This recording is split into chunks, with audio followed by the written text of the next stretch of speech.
शोएब खतीब साहब, सबसे पहले हम आपसे ये जानना चाहेंगे, हमारे व्यूअर्स जो है, कि शोएब खतीब है कौन? शोएब खतीब कहाँ से है? एजुकेशन क्या है शोएब खतीब की? और बैकग्राउंड क्या रहा है शोएब खतीब का? देखिए, मैं मुंबई कोंकणी समाज से जो है बिलोंग करता हूँ। हम जो है मेंबर है जामा मस्जिद बम्बई ट्रस्ट के। मेरी एजुकेशन जो है वो पुरानी कॉलेज से 12th तक के हुई है और एसएससी जो है वो बेगम स्कूल से हुई है। हमारा बचपन से हम मुंबा देवी पेंडी बाजार में ही हमारी रिहाइश है और कारोबार जो है वो मुसाफिर खाने में 12 के बाद से जो है हमने यहीं पे किया है। तकरीबन 98 से 99 से आज तक के अल्हम्दुलिल्लाह मुसाफिर खाने में हमारा कारोबार है गारमेंट्स का। चूँकि कोंकणी समाज से हम बिलोंग करते हैं और मुंबई का कोंकणी है, इसके लिए जो है मौका मिला हमको जामा मस्जिद बम्बई ट्रस्ट के अंदर एज अ ट्रस्टी बनने का। क्योंकि ट्रस्ट की जो बाइलॉज है वो स्कीम है, उसके अंदर जो है ये मेंशन किया हुआ है कि जो भी ट्रस्टी रहेगा, जो इस मस्जिद को रन करेगा मैनेजमेंट में, उसको बम्बई का कोंकणी होना बहुत ज़रूरी है, रजिस्टर कोंकणी।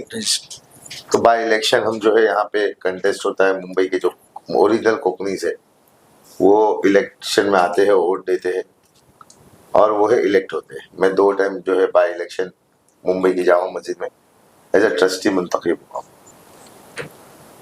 और रही बात कारोबार की, तो जो है हमारा गारमेंट्स का कारोबार है, सैफरन मार्केट में भी है और बंगालीपुरे में हमारी ऑफिस है, क्लियर रोड पे हमारी शॉप्स है।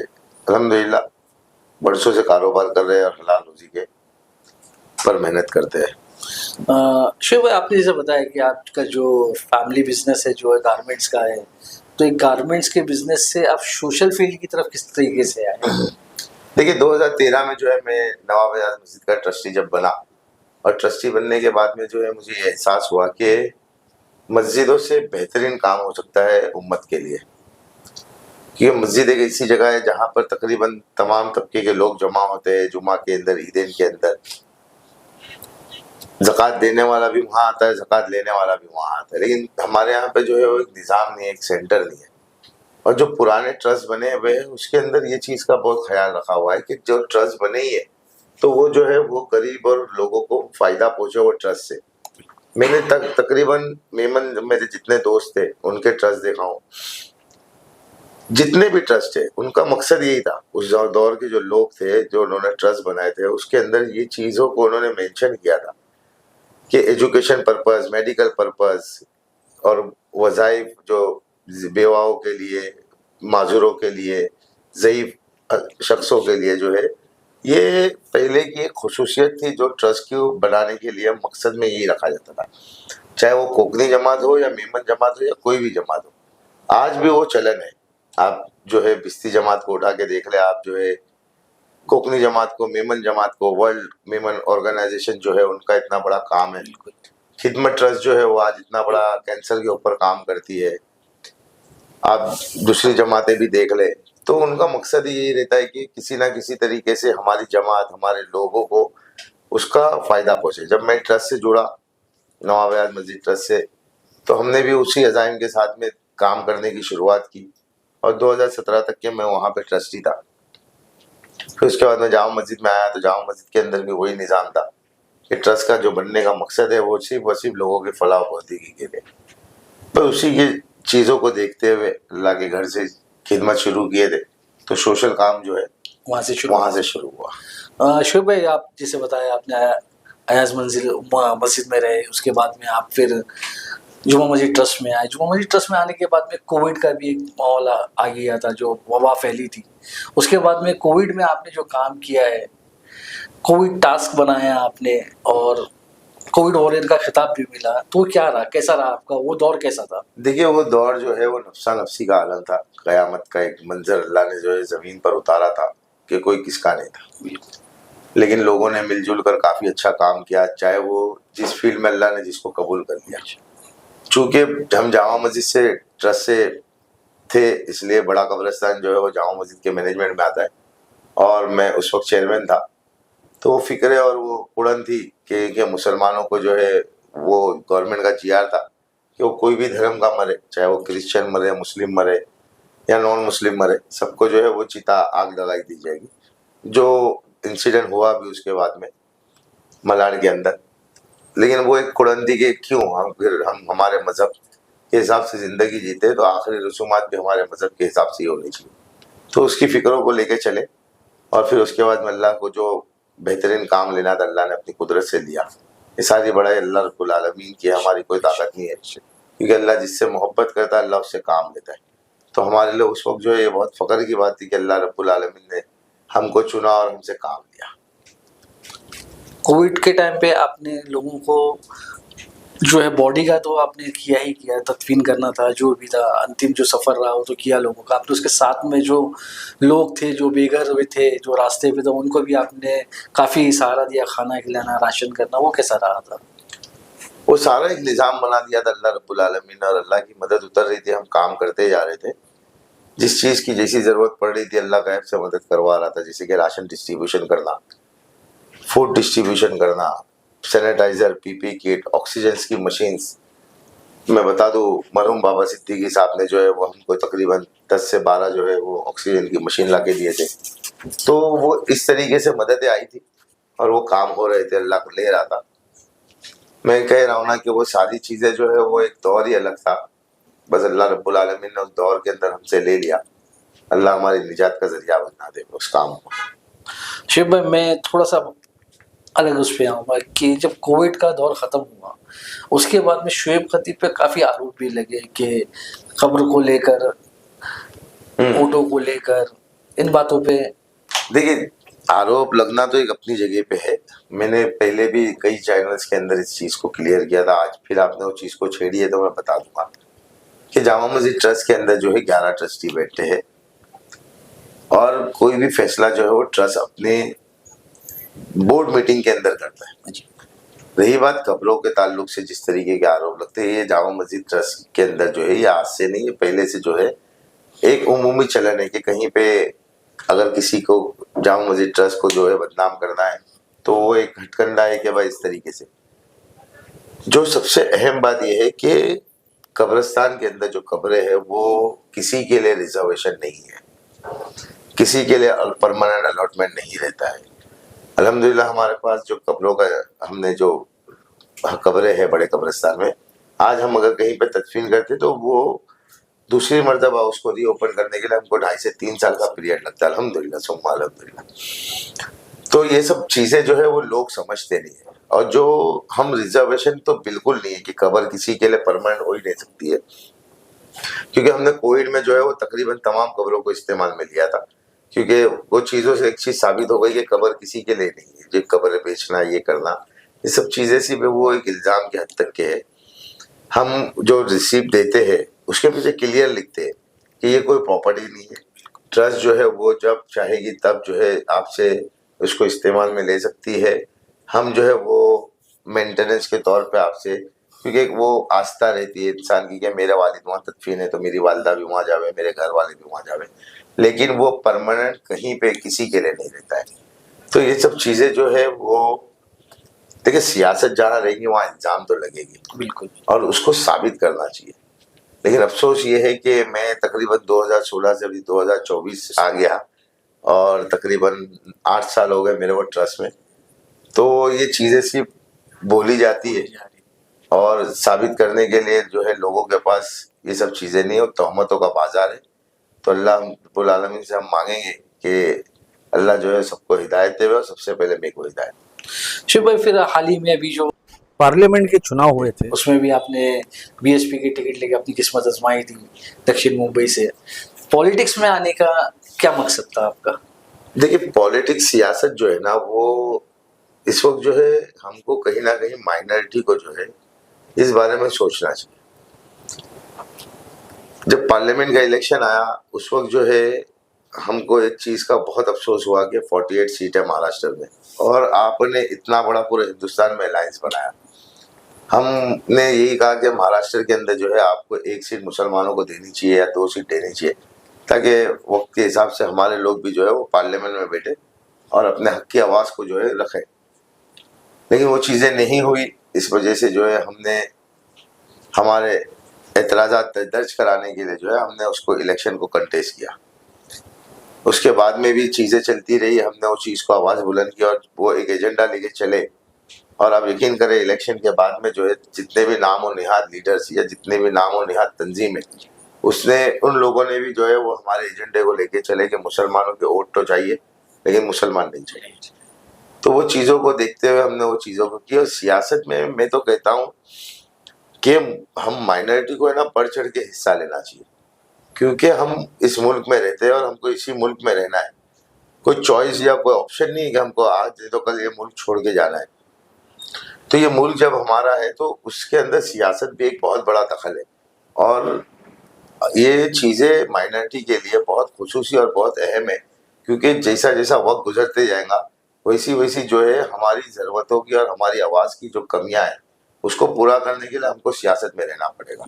जब तक कि हमारी कम्युनिटी के लोग हमारे लोग नहीं रहेंगे तो हम आए दिन किसी ना किसी चीज़ के जो है वो शिकार बनेंगे। आए दिन कोई ना कोई गवर्नमेंट जो है ऐसी स्कीमें लेकर आएगी जिसकी वजह से हमको जो है कहीं ना कहीं नुकसान होगा। शोएब भाई, अब जो है आने वाले जो असेंबली के चुनाव है उसमें अब चंद्रशेखर आज़ाद जी की जो आज़ाद समाज पार्टी है अब उससे आप किस्मत आजमा रहे, तो पहले बीएसपी और अब ये पार्टी क्यों?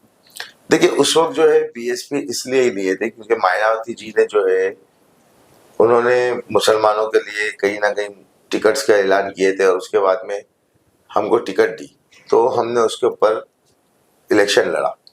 लेकिन ये असेंबली के इलेक्शन से पहले जो है 12 रबीउल अव्वल जो है उसके जुलूस निकलता है जी। आप देखिए जुलूस की जो क़यादत थी वो चंद्रशेखर आज़ाद जी ने की। मतलब इसका मतलब ये हुआ कि पूरे हिंदुस्तान के जितने लीडरान थे उन तमाम लीडरान में, ऐसा नहीं है कि ये एक ही एमपी है पूरे हिंदुस्तान में, जितने भी एमपीज थे या जितने भी लीडरान थे उनमें कहीं ना कहीं उलमा इकराम ने, खिलाफत हाउस की कमेटी ने उन तमाम लोगों के ऊपर इनको तरजीह दी। उसकी वजह यह है कि चंद्रशेखर आज़ाद जी जो है वो माइनॉरिटी के लिए, मुसलमानों के लिए काफ़ी अपनी आवाज़ों को बुलंद करते। जिस तरीके से सीए एनआरसी को लेकर उन्होंने आंदोलन किया, जेल तक चले गए, उनके ऊपर हमला भी हुआ और वो बेबाकी से कौम के दर्द को लेके चलते। मैं बता दूं कि मुसलमान लीडरान जितने हैं उन्होंने अपनी आवाज़ को इतना मुसलमानों के लिए नहीं उठाया जितना उस बंदे ने उठाया। तो एक कहीं ना कहीं हम उनसे इम्प्रेस हुए और कहीं ना कहीं उनकी बेबाकी की और उनकी जुर्रत को जो है हम सलाम करते हुए उनसे पर्सनली जाके हम मिले। और मिलने के बाद में वाकई यकीन हुआ कि वो बंदा जो बोलता है वो हकीकत में करने की भी ताकत रखता है। तो इसलिए हमने जो है चंद्रशेखर आज़ाद जी की पार्टी को ज्वाइन किया और वहाँ से हमने असेंबली इलेक्शन लड़ने का फैसला किया। इलेक्शन के दौर में भी आपके ऊपर ये आरोप लगे थे जब आपने पासपोर्ट से अपनी किस्मत आजमाई थी और अब जब आप चंद्रशेखर आज़ाद की पार्टी से आजमा रहे किस्मत, तो कुछ लोगों में ऐसा माहौल बना हुआ है कि जो शोएब खतीब है वो सिर्फ वोट काटने के लिए। देखिए ये शोएब खतीब की बात नहीं है, मैं आपको बताऊं इससे पहले एमपी का इलेक्शन जब हुआ तो आपने बढ़ चढ़ के जो है इंडियन अलायंस को वोट दिया। बिल्कुल उस वक्त ये कहा गया कि जो भी खड़ा होगा जो है वो वोट कटर है, ये है वो है। ठीक है ना, आप देखो हम हिंदुस्तान में रहते हैं, हमको हर चीज का इलेक्शन लड़ने का हक है। अब जो असेंबली का इलेक्शन आया, असेंबली के इलेक्शन में 288 सीट में जो है कांग्रेस को 95 सीट या तकरीबन 100 सीट मिली। उसमें कई ऐसे लीडर थे जिनको टिकट नहीं मिली।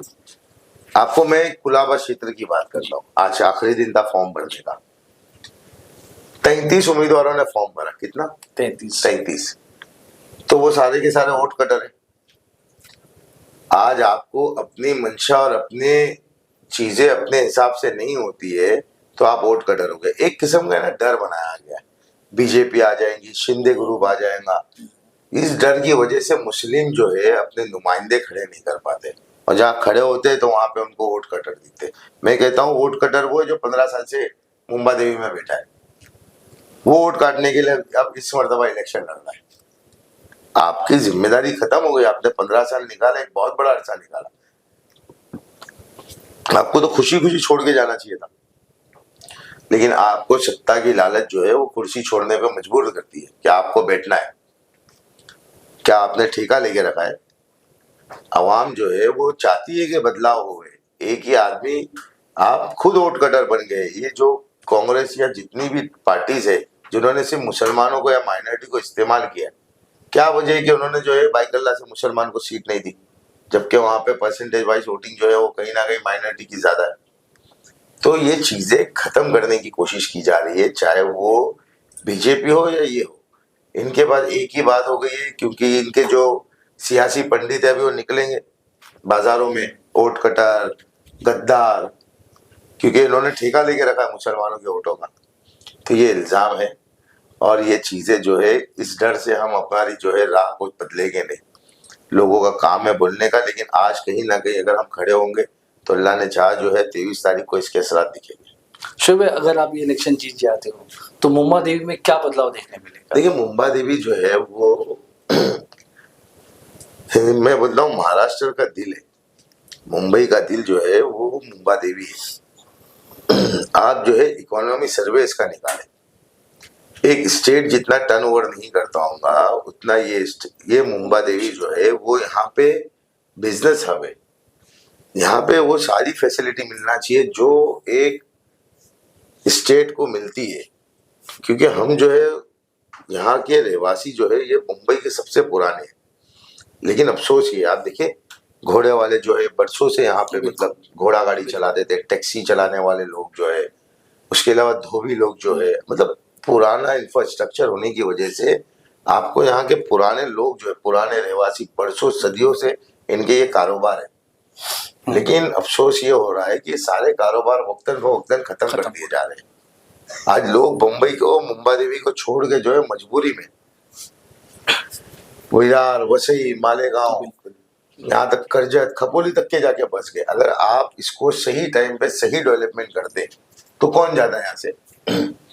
आज अगर छोटे छोटे घर है 100 फुट के, 125 फुट के, और अगर इसको रीडेवलपमेंट में सही प्लानिंग के साथ अगर चले जाती मुंबा देवी, तो आज हमारे यहाँ के जो लोग हैं वो यहीं बसते, ये मुंबा देवी छोड़कर जाते नहीं। तो इंशाल्लाह हमारा यही मकसद रहेगा कि जो लोगों के लिए अच्छी से अच्छी सहूलत हो गई वो हम करें। आज देखिए मोहम्मद अली रोड जो है वो रमजान की एक बेहतरीन रौनक रहती थी।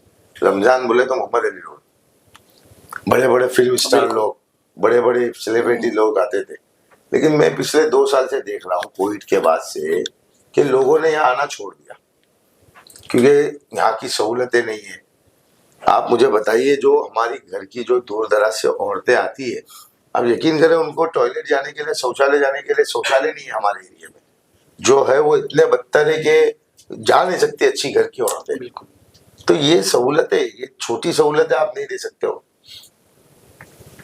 आज पूरा के पूरा हमारे एरिया से बिजनेस खत्म हो रहा है। जिस तरीके से मोदी गवर्नमेंट को ये कहा जाता है, महाराष्ट्र गवर्नमेंट को ये कहा जाता है कि यहाँ से पूरा बिजनेस जो है गुजरात भेजा जा रहा है, उसी तरीके से मुंबा देवी के बिजनेस को खत्म किया जा रहा है।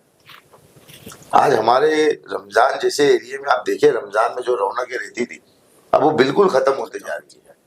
शोएब भाई, अब जो इलेक्शन है उसमें आपका एजेंडा क्या रहेगा? देखिए, एजेंडा जो है वो आवाम के लिए एक एमएलए का काम क्या रहता है, उसके लिए बेहतर से बेहतर जो इंफ्रास्ट्रक्चर बनाना, कॉलेज बनाना, स्कूल्स बनाना, उसके लिए अच्छे से अच्छा प्रपोजल पास कराना। जो महाड़ा की बिल्डिंग से हमारे एरिया के अंदर मुंबा देवी क्षेत्र में खुसूसी तौर पे पुराने जमाने की बिल्डिंग है, एक एक बिल्डिंग की जो लाइफ है वो 100 150 साल पुरानी हो गई है। उनके लिए कहीं ना कहीं फंड जो महाड़ा रिजर्व रखती है, वो चीज़ों को किस तरीके से यूटिलाइज करना। आज हमारे क्षेत्र के जो एमएलए साहब है वो 3 लाख रुपए फंड देते हैं। आप यकीन करें वो 3 लाख फंड जो है वो बिल्डिंग रिपेयर नहीं करता, बल्कि और बिल्डिंग के जो है खस्ता हालत पे डाल देता है। क्योंकि जो पहले के प्लास्टर होते थे और अब के जो प्लास्टर होते हैं, तो वो केमिकल, वो क्वालिटी, वो सीमेंट, वो रेती, तो उनकी लाइफ जो है वो और खराब होते जा रही है। इसके अलावा कॉलेज को देख ले आप, हमारे क्षेत्र में कोई कॉलेज नहीं है ऐसा कि जहाँ पर हम बोल सके कि हमारे बच्चे जो है बेहतर से बेहतर तालीम ले सके। ना डिग्री कॉलेज है, ठीक है, उसके अलावा हमारे पास कोई हॉस्पिटल नहीं है। जे हॉस्पिटल एक है, और वो जो है वो बाइकल्ला में आता है, लेकिन उसका जो इस्तेमाल है वो सबसे ज्यादा जो है मुंबा देवी की आवाम करती है। लेकिन उसकी हालात आप जाके देख लें, वहाँ के इंफ्रास्ट्रक्चर को आप चेक करें, वहाँ पे मेडिसिन के, वहाँ पे डॉक्टर्स की, और जो भी हालात है पेशेंट्स को रहने के लिए, वो बद से बदतर है। हमारे पास वीडियोस है जो उनके वहाँ के टॉयलेट्स, वॉश बेसिन हमने जाके देखा कि पूरा गंदगी से भरा हुआ। मतलब एक आम आदमी जो है, मैं तो कहता हूँ मिडिल क्लास नहीं, उससे भी नीचे का आदमी जो है, वो अपने लोगों घर वालों को वहाँ एडमिट नहीं करेगा, क्योंकि वहाँ जब आदमी कहीं कोई हॉस्पिटल में एडमिट होता है तो उसको जो माहौल मिलता है वही उसको 50% अच्छा कर देता है। लेकिन मजबूरी में जो है हमको जेजे हॉस्पिटल वगैरह जाना पड़ता है, जिसकी वजह से और जो है अच्छे होने के बजाय लोग हैबत लेने लग जाते हैं। तो ये सब चीज़ें हैं, एजुकेशन को लेकर काम करना चाहिए। डेवलपमेंट स्किल नहीं है हमारे यहाँ पे, जबकि गवर्नमेंट के इतने स्किल्स कोर्स है, लेकिन हमारे एमएलए साहब ने जो है कभी भी मुंबई देवी क्षेत्र के अंदर कोई स्किल डेवलपमेंट कोर्स की फिक्र नहीं की। आज बच्चों को खेलने के लिए कोई ग्राउंड नहीं। आज हमारे बच्चे जो है, छोटे मेरे बच्चे हैं, वो आज हमारे पास हमारे इंफ्रास्ट्रक्चर ही नहीं है कि हमारे बच्चे खेलने का आ जाएंगे। जो ग्राउंड है, आप मुर्गी मोहल्ले का ग्राउंड देख लो, बेगम स्कूल का ग्राउंड देख लो, या कहीं और जो ग्राउंड है बाबूला टैंक का ग्राउंड देख लो, लोगों ने उसको बकरों के अड्डे बना दिए, वहां बकरे पाले जाते हैं, कार पार्किंग होती है। मतलब यानी कि हम हमारे बच्चों को जो है वो मोबाइल की गलाजत में डाल दिए, जब उनका जहन कहीं लगेगा ही नहीं। आज आपको कहीं ना कहीं बच्चों के लिए आपको जिम्नास्टिक बनाना चाहिए था, स्विमिंग पूल के लिए क्लासेस रखनी चाहिए थी, जिम बनाना चाहिए था, लेकिन वो सारी सहूलतें हमारे पास नहीं है, क्योंकि हम जो है हमारे को उस दलदल और गलाजत में छोड़ दिया गया है कि आप इसी के हकदार हो और आप इसी में जिंदगी गुजर करो। शोएब भाई, कहा जाता है कि शोएब खतीब जो है वो एजुकेशन को लेके काफ़ी जोर देते हैं और उसमें काफ़ी काम भी कर रहे हैं। देखिए, एजुकेशन ही एक ऐसा रास्ता है जो किसी कौम को इज्जत पे पहुंचाने के लिए बहुत जरूरी है। आप तारीख उठा के देख लें कि तालीम ही एक ऐसा हथियार है जिसने मुल्कों की किस्मत को पलटा है। आज हम जो है इजराइल को देखते हैं। आज इजराइल आज से 50 साल 70 साल पहले क्या था उसका कोई वजूद नहीं था, लेकिन आप उनकी हिस्ट्री पढ़े। जब हम उनकी हिस्ट्री पढ़ते हैं तो उनका हिस्ट्री में ये है कि दो चीजें हैं उन्होंने अहद किया था। मतलब मैंने बाकायदा हिस्ट्री पढ़ा हूँ कि अगर दो घर में दो बच्चे रहेंगे तो एक को तालीम देंगे और उसको गवर्नमेंट जॉब में डालेंगे, और दूसरे को जो है वो तालीम देके दुनिया के अच्छे से अच्छे बिजनेस या अच्छी से अच्छी कंपनी में डालेंगे। तो उसके वजूहत लिखे थे कि दुनिया को जो है इकोनॉमी तौर पे भी हमको कब्जा करना है, और गवर्नमेंट के अंदर कंपलसरी इसके लिए कि हमारा बच्चा जब गवर्नमेंट में रहेगा तो वो हमारी बात रखेगा, जब हमारा बच्चा वहां नहीं रहेगा तो हमारी बात कौन रखेगा। तो ये उनकी आइडियोलॉजी थी। उन्होंने जो लॉन्ग टर्म उन्होंने प्लानिंग की थी, तो वो चीजें उनको आज जो है किसी ना किसी वजह से कहीं ना कहीं वो अपना दबदबा जो है दुनिया के ऊपर, जबकि काफी छोटा मुल्क है आबादी के तनासुब से, रकबे के तनासुब से, फिर भी आज देख ले आप जो है कहीं ना कहीं जो पिछले 1 साल से जो फिलिस्तीनों के ऊपर जुल्म हो रहा है, जो जिस तरीके की ज्यादती कर रहे हैं वो अपनी ताकत और पावर की बुनियाद पे। तो तालीम एक ऐसा तालीम एक ऐसी चीज है जो इंसान को जो है वो बुलंदियों पे पहुंचाती है, और तालीम कभी जाया नहीं जाती। तालिब इल्म की तालीम जो है कभी भी जाया नहीं जाती, वो कहीं ना कहीं वो चीज़ उसके जिंदगी में कामयाबी ज़रूर लाती है। तो हमको इस मुल्क में रहते हैं क्यों, आज हमको तालीम हासिल करना चाहिए। आज IPS UPS हम क्यों नहीं बनते, हम IAS क्यों नहीं कर सकते, बिल्कुल कर सकते हैं। और अल्हम्दुलिल्लाह फील्ड में आज जो मुसलमान की क़यादत काफ़ी अच्छे पैमाने पर और तनासुब के एतबार से बढ़ते जा रही है। शोएब भाई, अगर जीत का सेहरा नहीं मिलता है आपको, तो क्या ये जो फलाह का काम जो चल रहा है आपका, ये आगे चलता रहेगा? बिल्कुल, इंशाल्लाह जीत का सेहरा रहेगा, और अल्लाह रब्बुल आलमीन का जो फैसला रहेगा उस अल्लाह जिस हाल में रखे उस हाल में हम खुश है। लेकिन अपने काम को जो मकसद बना लिए है आवाम की खिदमत के लिए, वो इंशाल्लाह हम आखिरी दम तक के, जब तक के हयाती रहेंगी, लोगों के अल्लाह काम लेते रहे और हमको अपनी जो है जिम्मेदारियों का एहसास दिलाते हैं। बहुत बहुत शुक्रिया शोएब भाई हमारे लिए वक्त देने के लिए और आपसे बात कर रहे हैं।